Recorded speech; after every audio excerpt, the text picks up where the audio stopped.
et ils doivent tous s'expliquer pourquoi avoir choisi des cibles civiles dans un combat pour lequel elles étaient complètement extérieures. C'était les années 80, le début du terrorisme qui ne faisait que commencer. Alors nous témoignons aussi pour l'histoire et pour ce terrorisme qui aujourd'hui gangrène la démocratie. Vous savez, quand vous êtes victime de quelque chose dont vous n'avez absolument rien à voir, quand vous avez identifié la personne, parce que moi j'ai appris quelques temps après que c'était Carlos, c'était un personnage que je ne connaissais absolument pas. Donc effectivement, quand quelqu'un vous fait du mal, vous avez envie de voir la personne en face, oui, c'est très important.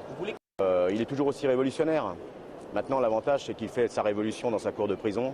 Et ça, croyez-moi, c'est pour le bien de tout le monde, c'est très important. Il est combatif comme toujours. Et on va se battre. Parce qu'il n'y a pas de raison.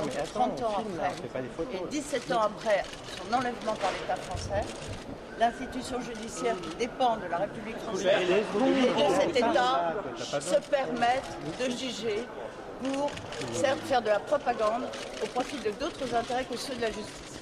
L'attitude de M. Carlos face à ces juges, elle est révélatrice de la lâcheté des terroristes. C'est facile de commettre des attentats, c'est plus difficile de les assumer. Même dans l'affaire de la rue Toulier, il n'assumait pas cela. Mais ce qui est intéressant, c'est de démonter le mythe du révolutionnaire. Là où les gens s'attendent à voir un combattant, ils s'apercevront que nous avons en face de nous quelqu'un qui fuit ses responsabilités et qui surtout ne peut pas les justifier, ne peut pas dire pourquoi à un moment donné il a décidé de semer la terreur.